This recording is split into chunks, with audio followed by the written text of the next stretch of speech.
एक छोटी सी कोशिश आईजीएनसी ये करने जा रहा है, खासकर 70s, लेट 70s, और जब भारत में टीवी आया और टीवी के आने के बाद से आज तक विज्ञापनों ने किस तरह की यात्रा कही है। ऐसे में कौन व्यक्ति हो सकते हैं जो कि इसके बारे में कहें। एक बहुत ही टाइनी सा, एक बहुत ही एक कैजुअल सा एक बार डिस्कशन हुआ था। आईजीएनसी के जो मेंबर सेक्रेटरी हैं डॉक्टर सच्चिदानंद जोशी, उन्होंने कहा कि ऐड आर्काइव करने के बारे में सोचते हैं, तुमने भी देखा होगा, हमने भी देखा है, लिहाजा उसको आर्काइव करने की दिशा में। इस पूरे आइडिया को एक तरह से कहें कि न सिर्फ पूरी तरह से फलीभूत किया, उनका नाम इकबाल रिजवी है, वो मेरे सहयोगी हैं। फिर उसके साथ ये था कि जो एक पूरा सामाजिक विकास है, बदलाव है, उसको ऐड कैसे अपने आप में एक तरह से दिखाते हैं। तो कौन ऐसे व्यक्ति हो सकते हैं जो कि इसके बारे में बताएं। एडवर्टाइजिंग हम ज़्यादातर जानते हैं कि आजकल सारे मीडिया इंस्टीट्यूट्स में पढ़ाई जाती है, और क्या उसको लेकर बदलाव है। अब आज का समय का मीडिया जितना ज़्यादा है, मतलब इतना ज़्यादा मीडिया हो गया है, सोशल मीडिया से लेकर डिजिटल मीडिया, जो ट्रेडिशनल मीडिया है, उस सब में ऐड की आजकल की क्या वैल्यू है।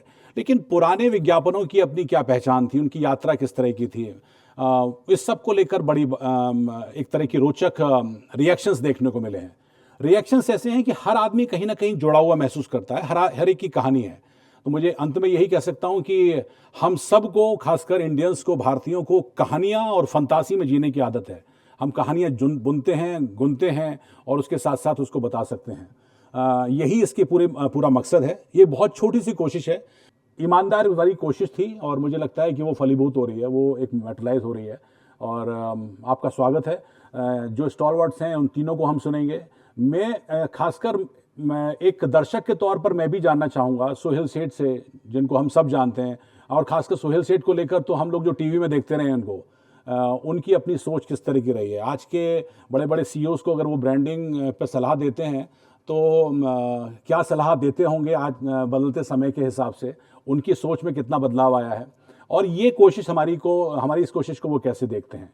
सुकुमार रंगनाथन और हितेश शंकर से जानना चाहूँगा कि एक हमेशा से मीडिया में और पत्रकारिता में हमने एक बात सुनी थी कि एडिटर और जो सेल्स और मार्केटिंग की टीम होती है, उनके बीच में एक टसल रहती है, कितना स्पेस लेना है, कितना छोड़ना है।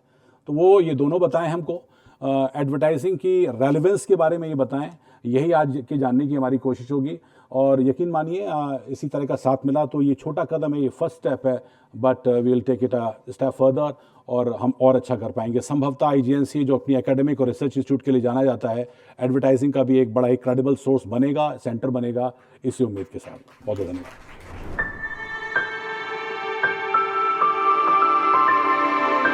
तंदुरुस्ती की रक्षा करता है लाइफबॉय, लाइफबॉय है जहां तंदुरुस्ती है वहां। अनोखी शुद्धता, अनोखा असर, धारा। याद आया वो दौर जब टीवी के सामने पूरा परिवार एक साथ बैठकर विज्ञापन भी उतने ही ध्यान से देखता था जितने ध्यान से किसी फिल्म या धारावाहिक को देखता था। उत्पादों, सेवाओं और जानकारी के बेहतरीन माध्यम ये विज्ञापन न सिर्फ प्रोडक्ट को बेचते हैं, बल्कि समाज को नई सोच, जीवन शैली और नए ट्रेंड्स के साथ जोड़ते हैं। ये विज्ञापन लोगों की खरीदारी की सोच को बदलने के साथ ही सोसाइटी और कल्चर में आए बदलाव को भी दिखाते हैं।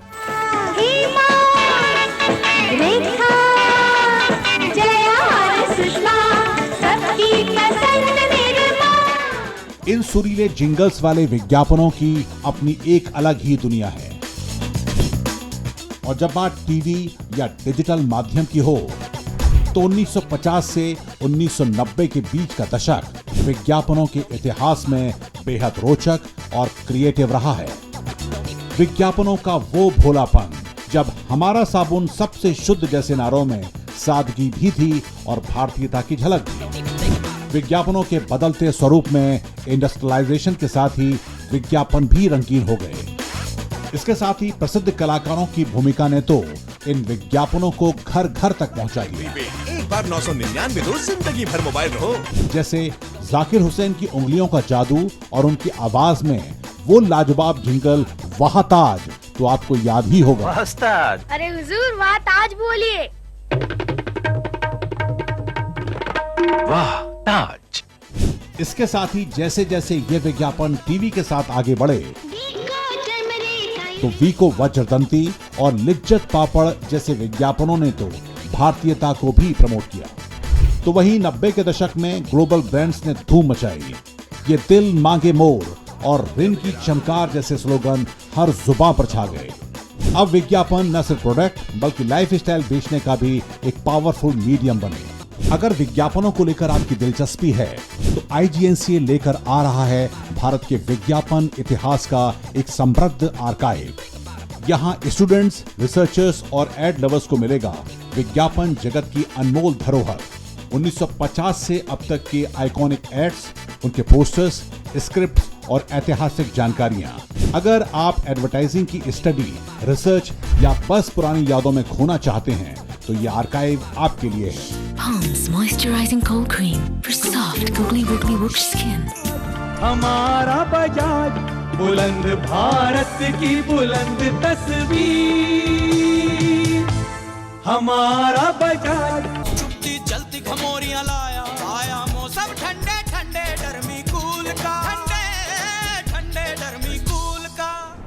Advertising is nothing but the barometer of a country's cultural disposition. It is incorrect to believe that it is only a reflection of its consumer disposition. Because consumerism is often born out of culture. Which are the times that Indians spend money the most? During festivals. During Diwali, during Holi, Eid, Christmas. So there's a lot of spending which is culturally inclined. You just saw the biggest marketing festival that just got over at the confluence of three rivers. And while the spirituality of that festival cannot be ignored, you should have seen what was happening around the Mahakumbh in terms of communication, in terms of what people were doing. The chief minister of that state has gone on record to say that it has given fillip to the tourism curiosity qua that state. So advertising has come a long way because the consumer has come a long way. Remember, India did not have until 1991 what I would call real consumerism because we didn't have real competition. The lady whose name bears, tribute to this center, Indira Gandhi, she was one of the pillars of non-liberalism. She thwarted competition, promoted the license Raj, and therefore you had to wait for years for an ambassador car in which nothing worked even the horn didn't work. You had to wait for years for a Vespa. You had to wait for years for a Bajaj. So you had an economy of shortages. And within that, for advertising to have done what it did is remarkable. Now, many of you weren't born then, and I don't blame you for that. Blame your parents and your grandparents. But the reality is, you haven't even seen the era of shortages and what it did for advertising. You would normally assume that if it's shortages and if every brand can sell what it produces, why advertise? You needed to advertise in order to create engagement with the consumer. The biggest mistake people make is they believe that advertising is about selling your brand. No, it's about creating engagement. You may not buy my brand today, but would you be amenable to buying it tomorrow? So it's almost like seeding the ground. Great advertising has nothing to do with purchase. One of the most memorable campaigns I remember working on was We Also Make Steel for Tata Steel. Why? Because steel was in our name. It was Tata Iron and Steel Company, TISCO. But you needed to tell the world that companies must be humane, must have a heart. And how would you talk about their community engagement, which is now referred to as CSR, without, if you didn't make it interesting? So when you said we also make steel, people began to notice, saying, we know you make steel, but why also? Look at the advertising that Air India had at that point in time, with the Maharaja. Look at the advertising of Philips. Look at the advertising of Polson's butter. There were competitions, there were contests that were run because it is that what created, to my mind, the engagement between consumer and brand. And I have to admit that a large part of that advertising was in English in those days. Rural markets hadn't opened up. Prasun Joshi, who now thinks and writes only in Hindi, wasn't on the scene then. You then began to see a change after about 95, 96. And the change, to my mind, was brought first by Suresh Malik when the iconic commercial, I call it commercial still because it still talked about brand India, was Mile Sur Mera Tumhara. And from Mile Sur Mera Tumhara, you went to Raga Desh. These were great commercials. But today, you can't produce all of that because all these chaps, young people today, their attention span is 30 seconds. And their IQ is in, maybe in triple digits, but it doesn't matter. Most of them don't read. I mean, not you people, I'm sure some of you too. But no one's reading. There's no knowledge descriptor anymore. There's no creativity. Everything is, boom, boom, boom, and out of the door. Advertising in those days was about strategy. It wasn't about a song or about a jingle. Then advertising began to be influenced by Bollywood, Naach Gana, brand endorsements just for any other reason. You lost, to my mind, the critical component of advertising, which is the emotional insight into the market that you were operating in. In those days, we didn't talk about religious festivals. No one got antsy if they saw a divorcee single mother in a Tanishq ad. We didn't have all of that because we were mature. We weren't run in a divisive nature. Oh, why are you showing a divorcee with a single child? Where is a sindoor? Some stupid people are now running campaigns, no bindi, no purchase. What kind of nonsense is this? So advertising has taken a toll. It has been traumatized, and at times it has inflicted this trauma on itself. Advertising is no longer bold. And by bold, I don't mean show nudity or, show three people slapping each other. But there's so much you could do. Humor has gone out of Indian advertising. My biggest regret is that humor has gone out of Indian advertising. I remember many, many, many years ago, Mr. Tata, Krishna Kumar at that time, and I were on a flight. And I told Mr. Tata jokingly, I said, I'm going to do something, but I don't know if you'll have the courage to run it. We had just launched Himalayan. And we were on the 26th or 27th of December. 31st was New Year's Eve. So the ad that I wrote at that point in time was, this New Year's Eve, we urge you to drink and drive. And all it showed was a bottle of Himalayan. Today, if you show, there'll be some guy who lodge an FIR, but why did you ask me to drink and drive? They won't even correlate it with a bottle. So today's India is becoming very fragile. It's very quick to upset people today. In those days, advertising was free. It was as free as the media is. And advertising actually enjoyed themselves. In those days, we would talk to clients on an equal footing. Koi chamchagiri nahi, koi chaplusi nahi, koi hanji sir, nothing, none of that nonsense. But at times the clients were less educated. But they were always respectful. My feeling is that advertising in India today is not what it used to be because advertising agencies have agreed to crawl when asked to walk. You don't need to crawl. We need young people like you in this room to think of inventive, innovative ideas. Use whatever media you want.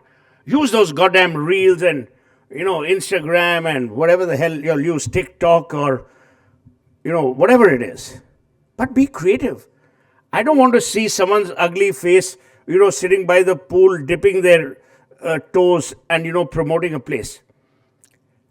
The reason is because no one is reading. There's no literature knowledge in our country anymore. No one reads books that are outside your syllabi. And I feel that advertising actually benchmarks, and you can know the cultural evolution of a country if you go through the advertisements of that nation. Which is why what IGNCA has done today is remarkable. In fact, I told Anurag earlier, I would urge you to take this exhibition across India. I would urge you to have more and more sectors covered and break them into sectors.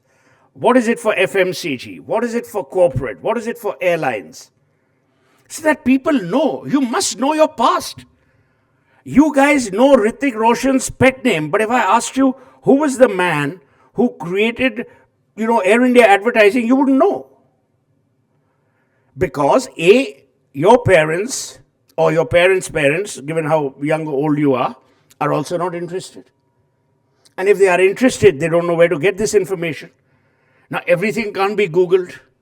There has to be, everyone tells me artificial intelligence. But artificial intelligence is fine. What are you going to do about native stupidity? That will coexist, right? So I would say, walk through this exhibition to understand how people behaved, how people bought, and how people engage with brands. This exhibition is not about showing you an ad or two. It's about giving you an insight into the India that was. And then when you compare post-1990 till 2025, when you see the advertising, it is actually a reflection of the consumer. Today, the rural consumer is no longer disconnected from the urban consumer. In fact, the lines are blurred. It's borderless. More and more advertising is being done in the vernaculars. I remember, Sukumar is here. Many years ago, it was 1990, we ran a campaign for Asian Paints in Calcutta, which was, we wanted to dislodge Jensen Nicholson, which is the number one paint brand. Now, paint as a category had no consumer influence. So, ये गलत बात थी कि भाई the housewife will decide कौन सा रंग. It was the painter. And if the housewife went against the painter, then the painter would say, मैंने तो आपको कहा था, आप Asian Paints लो. आपने कहा था Jensen Nicholson. Who did we have to influence? The painter. Who else did we have to influence? The painter's family. Who else did we have to influence? The consumer. Because remember, Bengal was more British than the British themselves. Those jokers always thought that Jensen Nicholson, being an English company, is more trustworthy than Asian Paints. So we created two things. We created Shiromani Purushkar and Sharad Shamman. Sharad Shamman was basically awarding all the deities, the pratimas, during the pujas. And Shiromani Purushkar was awarding the greatest Bengalis in their respective fields. And the first Lifetime Achievement Award, I was there, we had Ashwin Dani, who was the chairman of Asian Paints, was given to Satyajit Ray. For Sharad Shamman, it was the pujas. Bengalis, and I'm more Bengali than Punjabi, Bengalis are always on holiday. During the pujas, they're even on a longer holiday. So I figured none of these jokers would be working. So what I did was, I told my copywriter, I said, we will run an advertorial talking about Sharad Shamman, which are the pratimas, which are the pujas, which pandals to go to. And we will use the same typeface as the Telegraph does. We ran the ad. The marketing department, the sales department were clueless. They thought, ek ad aaya, chalo bhai, run karo. But when you turned the papers, it seemed it was editorial.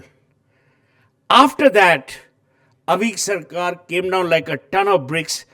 Post that, through that, whatever it's called, that press council or what is that advertising, whatever that, ASCII, again, useless organization. Then they started putting, you have to write advertorial on top. Have you heard of ASCII? No, no one's heard of ASCII. Even the people in ASCII haven't heard of ASCII. So anyway, after that they started putting, this is an advertorial. So you had to do clever things. You had to do interesting things. Today, it's a lazy world of advertising. Sachin Tendulkar ko sab categories karao. So much so that one day if you ask someone, which brand of tires does Sachin Tendulkar, okay, you tell me, which tires does Sachin Tendulkar endorse? Tell me. Huh? MRF, correct? All these years he used to endorse MRF. Then he switched to Apollo. So, it's lazy. And when you ask the creative people, it'll break clutter, you should actually break the heads. for not being able to think in a disruptive manner. So I would say that Indian advertising today has some great moments. We have some fantastic ads, like the ad that I've seen recently on about Dream 11. Pity about the company, but the advertising is great. You know, it's smart, it's clever. You know, David Ogilvy used to say, the consumer is not an idiot, she's your wife. So don't think consumers are idiots. हम लोग हर वक्त चल के जाते हैं कि भाई वो कंज्यूमर को तो क्या आइडिया होगा, वो तो उल्लू है. If you treat consumers with respect, they'll treat your advertising with greater respect. So I believe that there's a lot going for Indian advertising. Some of the work that is being done in the vernaculars is superb. Now, I don't know how many of you have heard of a guy, he died, poor chap, Rituparno Ghosh, who was a great filmmaker as well. He used to work with me in Response with Ram Ray. And he used to do all the films for Borolin. Fantastic creative person, other than his habit of cross-dressing, but that's his personal issue. He was a true genius. Those are the people. Satyajit Ray started his career in advertising. How many of you know that? He started with DJ Kema. So, point I'm making is we had great advertising, and I'm sure we continue to have some pockets of great advertising. My appeal to all of you would be, the next time an ad is coming, don't go out for a smoke or a drink or to the loo or, check your WhatsApp messages. See the ads, because they are actually a reflection of our society. They're a reflection of who we are, who we've become, and who we may become. Advertising is therefore the barometer of any society. And because it combines culture, communication, and contact, it is the perfect troika. So thank you for having this exhibition, and thank you for having me, and I hope you have a splendid afternoon. Thank you so much. Advertising indeed really needs to reinvent itself. With that, our inspiration, Dr. Sachidanand Joshi, Member Secretary IGNC, could not be physically present here, but then he has sent us his good wishes through a video message. जिस विषय पर आज का कार्यक्रम हो रहा है वो विषय मेरे दिल के बहुत नज़दीक का है, बहुत निकट का है, इसलिए मैंने सोचा कि कुछ बातें आपके साथ करूं। दरअसल आज से कुछ समय पहले जब आदरणीय श्याम बेनेगल जी के पुस्तक संग्रह को लेने के लिए मैं मुंबई गया था, तब मैंने उनसे उत्सुकतावश पूछा था कि आपकी पुस्तकों का संग्रह तो ठीक है, लेकिन मेरी रुचि आपके एडवर्टाइजिंग फिल्म्स के संग्रह में है। तो उन्होंने हंसते हुए कहा था कि यंग मैन, आप थोड़ा देर से आए हैं और वो संग्रह मैंने फिल्म संग्रहालय के लोगों को दे दिया है। उस वक्त मुझे थोड़ा बुरा लगा था, क्योंकि हम सब जानते हैं श्याम बेनेगल जी बहुत श्रेष्ठतम फिल्म निर्देशक तो हैं ही, और उनकी बनाई हुई यादगार फिल्में हम सब की ज़ुबान पर हैं। लेकिन श्याम बेनेगल जी ने लगभग 4000 एड फिल्म्स भी बनाई हैं, जो अपने आप में एक कीर्तिमान है। और मेरे मन में था कि उन एड फिल्म्स को हम कहीं क्या अध्ययन के लिए, शोध के लिए, विद्यार्थियों के देखने के लिए, उत्सुक लोगों के लिए रख सकते हैं क्या। और सिर्फ श्याम बेनेगल जी ही क्यों, मुजफ्फर अली साहब ने लगभग 3000 एड फिल्म्स बनाई हैं। लेकिन जब ये एड फिल्म्स बनती हैं और जिस समय वो बनती हैं उस समय वो हमारे दिलो दिमाग पर छाई रहती हैं, लेकिन उसका बाद में क्या होता है, क्या उसको कहीं कोई अध्ययन के लिए सामग्री के रूप में उपयोग होता है, क्या उसको हम कहीं आर्काइव के रूप में संदर्भित करके रखते हैं, ये सारी बातें मेरे जहन में चल रही थी। और तभी दिमाग में आया कि सिर्फ फिल्म्स ही क्यों, ये बहुत सारे जो एड्स हैं, यही है राइट चॉइस बेबी, ठंडा मतलब कोका कोला, तूफ़ानी ठंडा, लाइफ बॉय है जहाँ तंदुरुस्ती है वहाँ, सफ़ेदी की चमकार, ये सारे जो शब्द हैं जो किसी विज्ञापन के माध्यम से हमारे जीवन में आए, लेकिन वो हमारे जीवन में स्थायी रह गए। वो विज्ञापन चला गया, वो प्रोडक्ट चला गया, लेकिन उसके बाद भी वो शब्द हमारे दिलो दिमाग पर छाए रहे। इतना ही नहीं, कई तो उसके साथ मुहावरे बन गए। नेबर्स एनवे ओनर्स प्राइड मुहावरा ही बन गया, या भला उसकी कमीज़ मेरी कमीज़ से सफ़ेद क्यों, मुहावरा ही बन गया। तो ये किस विज्ञापन के ज़रिए हमारे जीवन में आए, लेकिन कैसे हमारे जीवन में वो स्थायी रूप ले गए, इन सब के ऊपर भी चिंता करना, शोध करना, सोचना, ये कहीं न कहीं मेरे दिमाग में शुरू हुआ। और ऐसा लगा कि क्या एडवर्टाइजिंग का, क्या विज्ञापनों का कहीं कोई आर्काइव हो सकता है, क्या उसके ज़रिए कहीं कोई शोध किया जा सकता है? क्या उसके ज़रिए कहीं कोई बातचीत की जा सकती है? हम जो लोग एडवर्टाइजिंग के ज़रिए बहुत नाम कमाते हैं, शोहरत कमाते हैं, उनको तो जानते हैं, लेकिन एडवर्टाइजिंग की दुनिया में काम कर रहे अत्यंत प्रतिभाशाली ऐसे जो लाखों लोग हैं, चाहे वो कॉपीराइटर्स हों, चाहे वो एडिटर्स हों, चाहे वो कैमरा पर्सन्स हों, सिनेमाटोग्राफर्स हों, चाहे वो डायरेक्टर्स हों या एक्टर्स भी, हमने देखा है एडवर्टाइजिंग की दुनिया से आए हुए कितने ही लोग बाद में फिल्मों में छा गए और अच्छी अच्छी भूमिकाएं की। जब आप किसी फिल्म में किसी हीरो या किसी हीरोइन को देखते हैं तो आपको याद आता है, अरे इसे तो पहली बार हमने उस फला विज्ञापन में देखा था, तब हमको समझ में आता है। और आप वैसे भी देखें तो 3 घंटे की फिल्म में अभिनय करना बहुत आसान है, 30 सेकंड की फिल्म में अपने संदेश को पहुंचाना कितना कठिन है, ये आप सोच कर देखिए।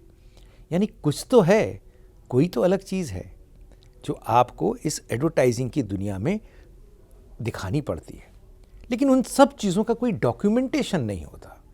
और इसलिए मन में आया कि उसका क्या हम डॉक्यूमेंटेशन कर सकते हैं, क्या हम उसका कोई आर्काइव बना सकते हैं। और फिर एक और बहुत बड़ी बात है कि एडवर्टाइजिंग के माध्यम से जो हमारे समाज की मानसिकता में जो बदलाव आता है, उसके बारे में भी हम बात नहीं कर सकते। जैसे आज से कुछ समय पहले तक गोरेपन की, सुकोमलता की क्रीम, कितने विज्ञापन आते थे, लेकिन आपने देखा कि समाज ने प्रगति की है और अब रंग बहुत ज़्यादा मैटर नहीं करता, इसलिए वो गोरेपन की क्रीम्स कहीं ना कहीं थोड़ी दूर हो गई हैं। या लोगों के बढ़ते वज़न पर, मोटापे पर, मोटापा कम करने पर न जाने कितने विज्ञापन आते थे। लेकिन जब से हमने देखा कि समाज ने जागृति की है, समाज ने एक अलग तरह का भाव लिया है, तब से ये बॉडी शेमिंग धीरे धीरे कम होता चला गया है। इसलिए विज्ञापन आते हैं तो बड़े धड़ल्ले से आते हैं, XXX, XXX, 4X साइज़ के कपड़ों के, और उसमें कहीं बॉडी शेमिंग की बात नहीं होती। तो ये एक साइकोलॉजिकल फैक्टर है। या एक समय था जब हम सैनिटरी नैपकिन्स के विज्ञापन अपने परिवार के साथ बैठकर भी देख नहीं सकते थे या पढ़ नहीं सकते थे। आज पूरा परिवार बैठता है और देखता है, क्योंकि उसके बारे में एक अलग तरह की जागृति आ गई। कुल मिला के कहना पड़ेगा कि ये एक बहुत बड़ा एक मनोवैज्ञानिक, एक सामाजिक परिवर्तन भी है। और आप देखते हैं कि पूरा का पूरा जगत एडवर्टाइजिंग के माध्यम से आगे बढ़ता है। और इसलिए जो मार्केटिंग की जो पूरी दुनिया है, जो व्यापारीकरण की पूरी दुनिया है, जो बाजारीकरण की पूरी दुनिया है, वो भी विज्ञापन के जरिए आगे बढ़ती है। इस सारी पृष्ठभूमि के अंदर सिर्फ एक सवाल आपसे पूछना चाहता हूँ कि जब इतनी सारी विविधता किसी एक रूप में है, तो क्या उसे एक कला रूप की संज्ञा नहीं दी जानी चाहिए? हम इंदिरा गांधी राष्ट्रीय कला केंद्र में अलग अलग कला रूपों की बात करते हैं।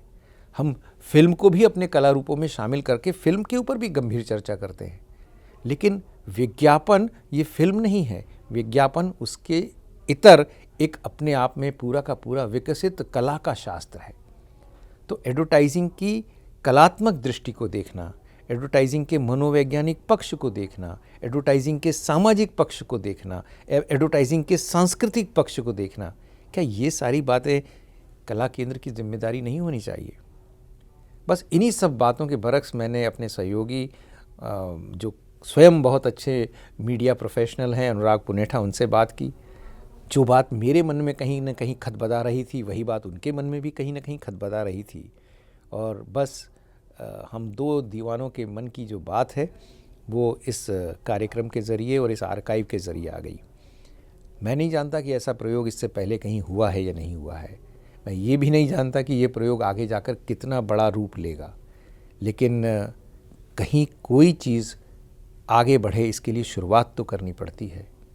इसीलिए हमने ये शुरुआत की है। इस शुरुआत में आप जैसे विद्वानों का सहयोग मिल रहा है। आप सब यहाँ उपस्थित होकर इस बारे में चर्चा करेंगे और इस पूरे के पूरे प्रोजेक्ट को आगे बढ़ाएंगे। और निश्चित तौर पर जब हम सब मिलकर इस बारे में सोचेंगे तो आगे कुछ ना कुछ अच्छा होगा ही। बहुत बहुत धन्यवाद। You know, just before we came in, Suhail and I walked through the exhibition and we were talking about advertising today. And like old people typically do whenever they meet, because we're both very old and we are old friends, we started talking about how great advertising used to be at one point in time and how bad it is now. But the fact is, the world has moved on. Right? And I think it's important to understand how this evolution has happened. It's a slightly more macro picture than the one that Suhail painted you. But I'll start with an anecdote. I think it was sometime in 2014 or 15, the series Mad Men. I don't know how many of you have seen the series Mad Men. It's a series on advertising, was all the rage. And I was in New York. I was meeting an old friend of mine who was a journalist called Norman Pearlstein. He was in Time then. And we went into the Time office.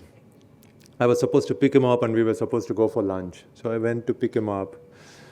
And in the lobby, there was this big desk put up. And there was an organ donation camp going on. And a lot of old people were there signing up for it. I asked him, Norm, what's happening? He said, just like me, they're all old people. This is the problem with magazines, right? And as it turned out, that year, Time made a lot of money by actually renting out their offices to the makers of Mad Men.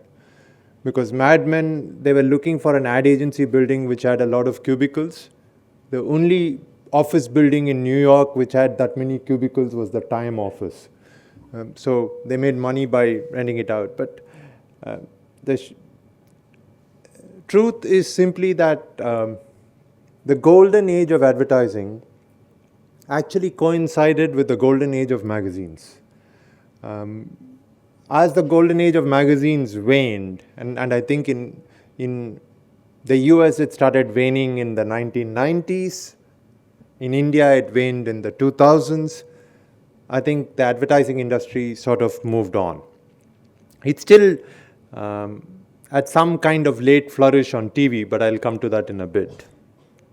So many of the ads that we see in the exhibition are actually magazine ads. They're descriptive, they're iconic.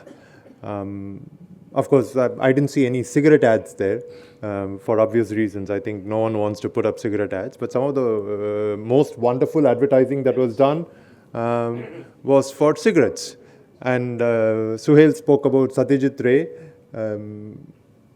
Those of you who used to smoke, Will's Navy Cut, that white and red pack, the design was Satyajit Ray's. It was designed by him. And even if you look at the late 80s and early 90s, Charms is the spirit of freedom, Charms is the way you are, and a new brand, VST trying to make an entry into the tobacco business where ITC was dominating, and they said we'll go after young people, which is why the package, if you looked at it, was all denim packaging to appeal to younger people. So it's a very different period altogether. But I think advertising's demise in some ways, or rather the fact that it ceased to exist in the form that we all remember, and the fact that and in a way that we all celebrate, as evident in the exhibition, has to do with its success.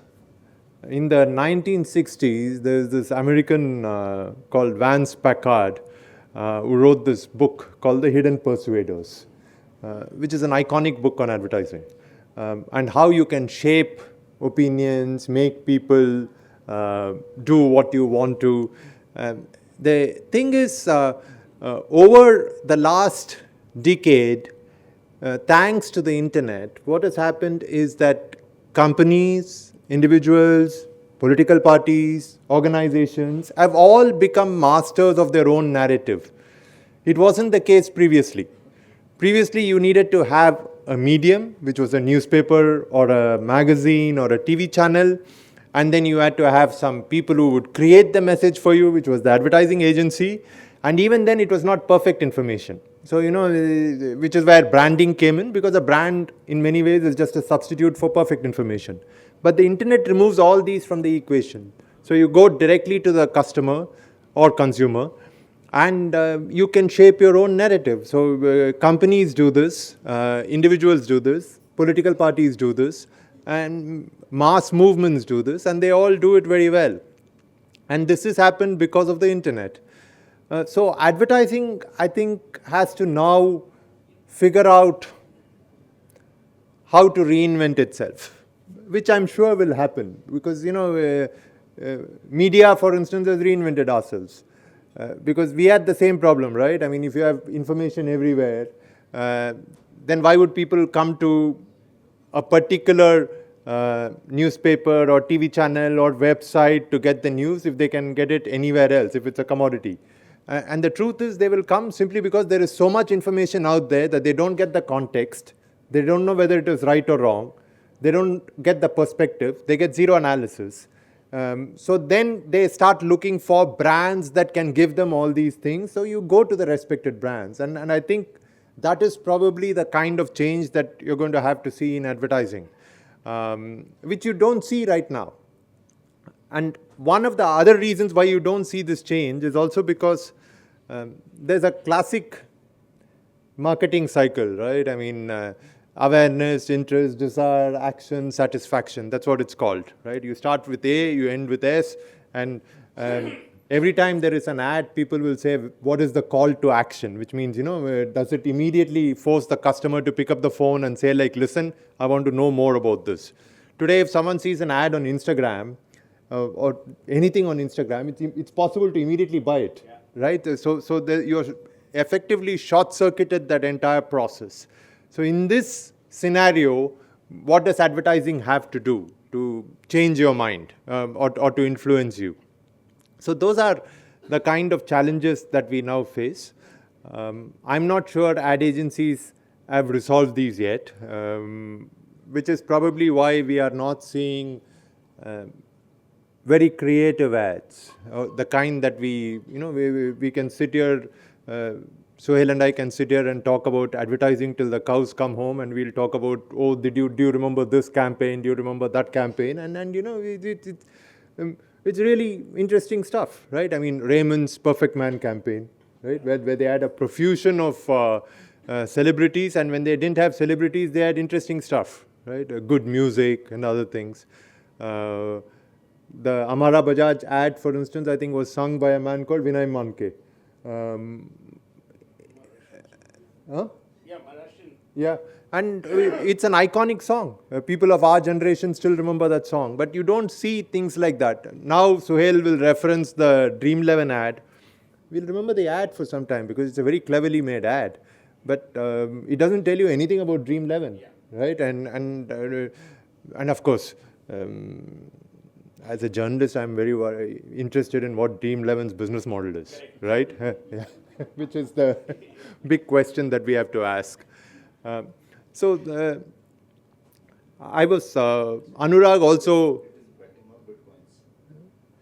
also mentioned the fact that, you know, there is this tension or friction between the sales and marketing department and the editorial department.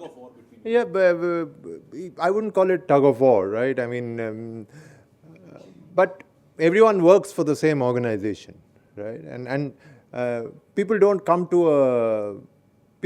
to a media vehicle to read the ads or to look at the ads unless you're reading Monocle, right? Monocle is a magazine which is where the ads are as interesting as the editorial content, sometimes more interesting. But I don't think that's the case with anything else. People come because they want to read the news, or they want to read a feature, or they want to look at a program on TV, or they want to understand something. They're not going to come and to see the ad. But the idea is your content is so gripping that it becomes a good platform in which companies can advertise. So the emphasis should always be on building the content brand. And I think sensible marketers, even on the sales side, realize this. There are people who don't realize it, who are more worried about the short-term things, and there, you know, I think it's the job of the newsroom as well as the directors or the shareholders or the proprietors to sort of push back Because short-sighted policy will just mean that you eventually end up destroying the brand, and if the content brand goes, then you're not going to get any advertising either, right? You might get a lot of advertising for 2 months, but after that you're not going to get anything. So it's not really, it's one of those obvious truths. The unfortunate thing is, like all obvious truths, not too many people realize it till it's too late, right? Yeah? So I'll stop here, and thank you very much. पहले तालियां उन 2 दीवानों के नाम जिन्होंने विज्ञापन की दुनिया के इतने दीवानों को यहाँ इकट्ठा कर दिया। और क्योंकि विज्ञापन की बात होती है तो वो असहमति के साथ ही शुरू होती है कि हाँ, मैं आपसे सहमत नहीं हूँ। सो आई बैक टू डिफ़र। सुकुमार जी ने कहा कि हमारी उम्र हो गई है, मगर आज इस हॉल में अगर अमूल गर्ल होती तो शायद आपसे बड़ी होती। 1966 में उसका एक कैंपेन शुरू हुआ था। दूसरी बात, सुहेल ने कहा कि जब 90s में बाज़ार खुले, पहले उन्होंने इंदिरा गांधी का जिक्र किया बहुत अच्छे से, संस्थान भी उन्हीं के नाम पर है। उनकी सेंसरशिप, उनके लाइसेंस राज, उनके योगदान को तो याद किया ही, मगर कहा कि 90s में विज्ञापन का बाज़ार खुला। मुझे लगता है कि इस देश में जब इमरजेंसी लगी, वो साल विज्ञापन के हिसाब से बहुत महत्वपूर्ण था, क्योंकि रेडियो तो 1930 में ही आ गया था देश की आज़ादी से पहले।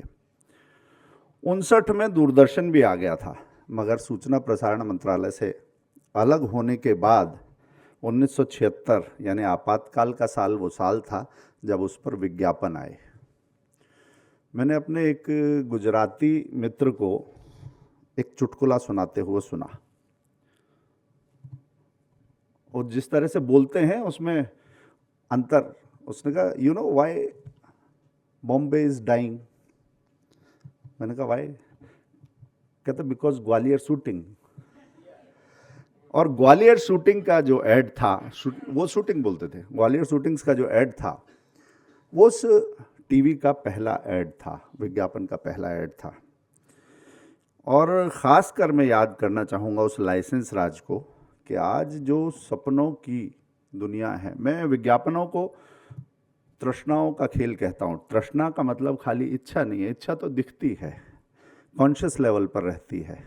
जो अनकॉन्शियस पर भी उसको हमेशा जिंदा रखती है, पूरा नहीं होने देती, वो है तृष्णा।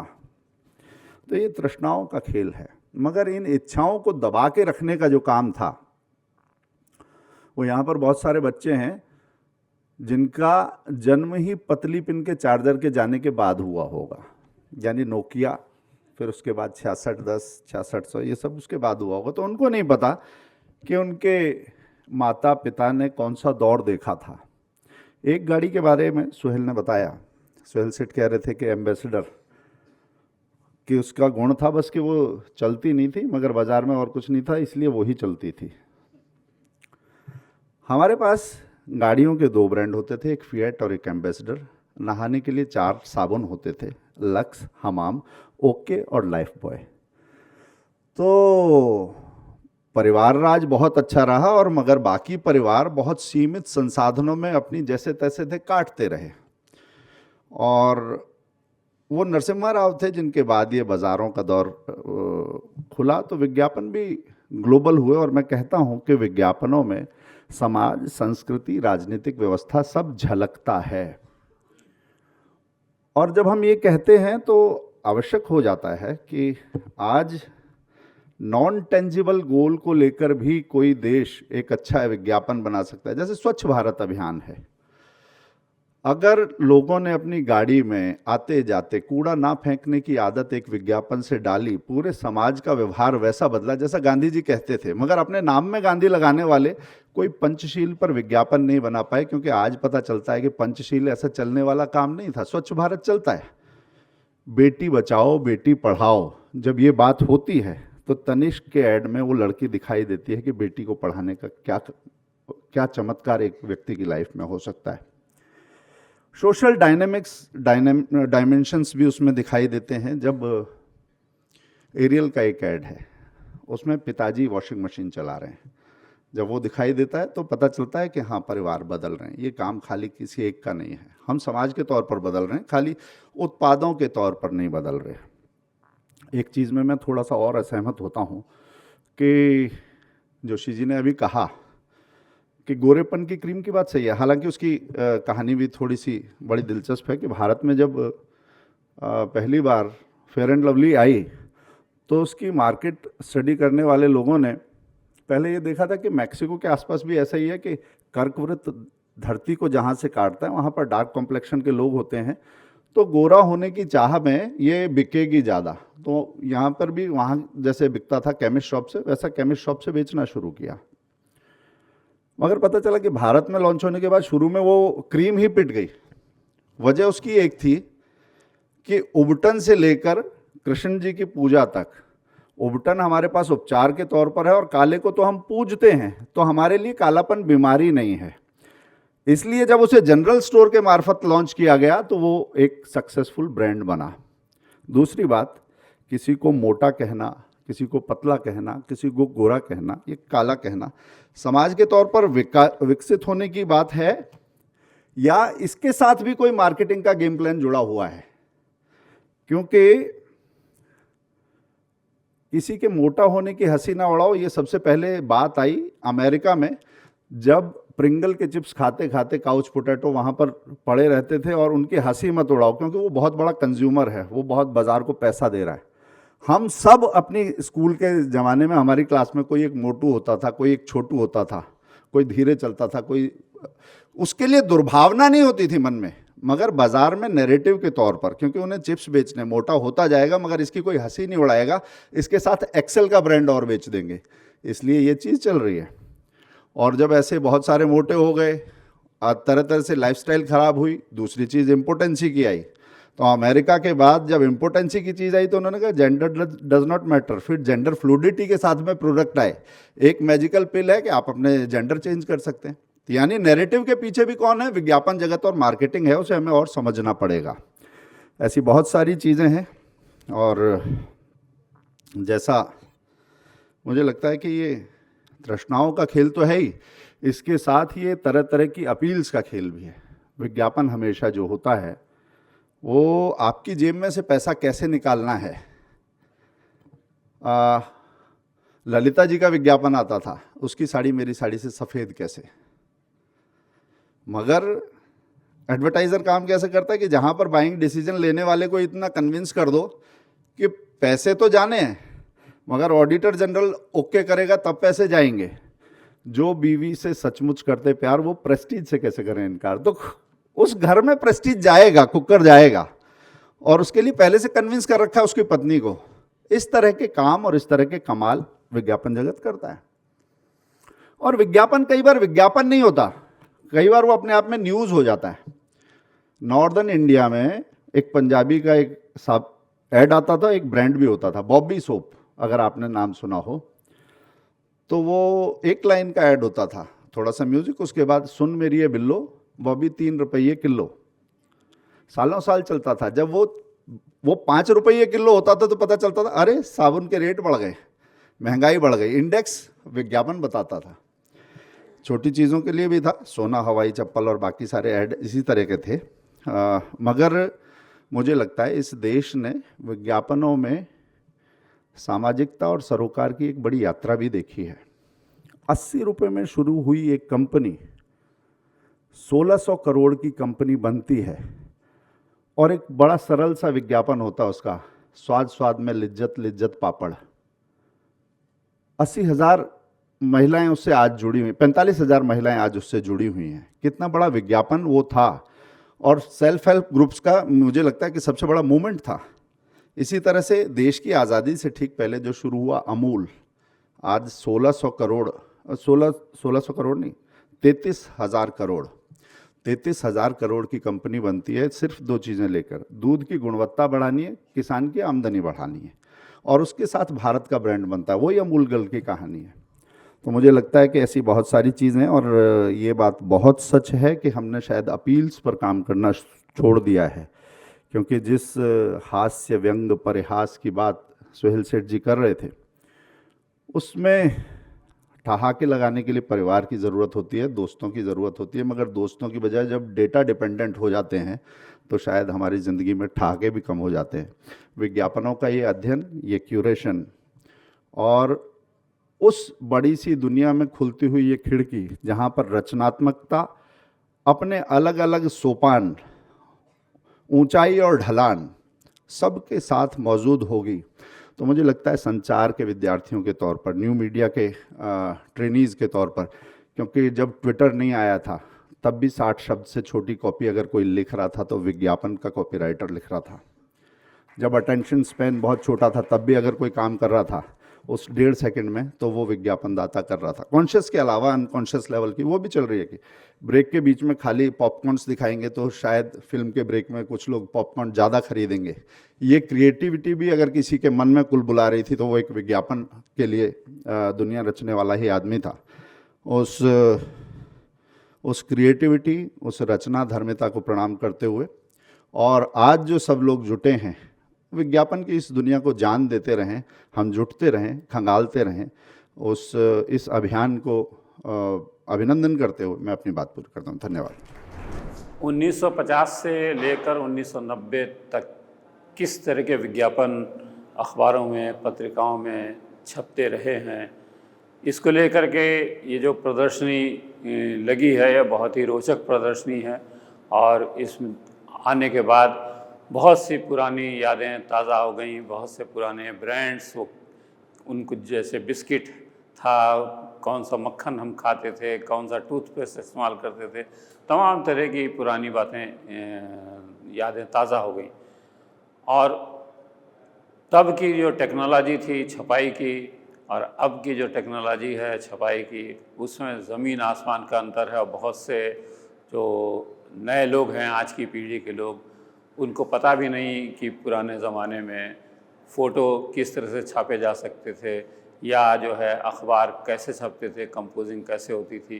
तो इतनी एक तरह की बहुत ही पुरानी टेक्नोलॉजी के होते हुए भी जो विज्ञापनों की क्रिएटिविटी थी और जो विज्ञापनों की कॉपी थी, जो विज्ञापनों का संप्रेषण था, जो उनका कम्युनिकेशन स्किल था, वो कहीं से भी आज के मुकाबले कमज़ोर नहीं था, बहुत अच्छा था और वो लोगों की भावनाओं के साथ एक अच्छा तालमेल बिठा के चलता था। और उस ज़माने के विज्ञापनों के बहुत से जो स्लोगन थे, बहुत सी जो कैच लाइन थी, वो सारी की सारी हम लोगों को बरसों तक याद रही। ये उन विज्ञापनों की सफलता रही है। तो आज इस प्रदर्शनी में आने के बाद 40 साल तक जो भारत में विज्ञापनों की यात्रा रही है प्रिंट के में, यानी अखबारों और पत्रिकाओं में, क्योंकि उस समय ज़्यादातर अखबार और पत्रिकाएं ही थी। टीवी जो है भारत में 1982 के आसपास आया और बाकी दूसरा मीडियम रेडियो का था। तो कुल मिलाकर के जो विज्ञापन थे वो अखबारों और पत्रिकाओं में छपते थे और उनके ही ज़रिए हम लोगों तक पहुंचते थे। तो ये जो प्रदर्शनी है, इसमें जो विज्ञापनों की यात्रा है वो प्रिंट माध्यमों के मुख्यतः विज्ञापन हैं और ये बहुत अच्छे तरह से इन्होंने सहेज के रखा है और ये एक प्रकार से हमारी एक बड़ी सांस्कृतिक विरासत है जिसको हमें संभाल कर, सहेज कर रखना चाहिए। इसके लिए मैं इंदिरा गांधी राष्ट्रीय कला केंद्र को बहुत बधाई देता हूँ। धन्यवाद। विज्ञापनों के संबंध में ये जो लघु प्रदर्शनी है, इसको देख करके बड़ा आनंद हुआ। 60 वर्ष पहले किस प्रकार से विज्ञापन किए जाते थे। पहला फोटो ही वहीदा रहमान जी का है। लक्ष्य के विषय में जब विज्ञापन होते तो फिल्मी तारिका का ही उपयोग होता था। लेकिन कुल मिलाकर के विज्ञापन की जो यात्रा है, जहाँ उसके विकास के संबंध में बताती है, वहीं बदलते हुए समय की भी जानकारी देती है। और विज्ञापन निर्मित करना ये वास्तव में बहुत ही एक्सपर्टीज़ का काम है, विशेषज्ञता का काम है। और बहुत अच्छे विज्ञापन जो 10-15 सेकंड के अंदर अपनी बात कह देते हैं, एक बहुत बड़ी एक कला है। मैं बहुत प्रशंसा करता हूँ इस प्रदर्शनी का और मुझे उम्मीद है कि हमारे आर्काइव्स के अंदर इस प्रकार के जो ये विज्ञापन के स्वरूप हैं वो सुरक्षित रहेंगे।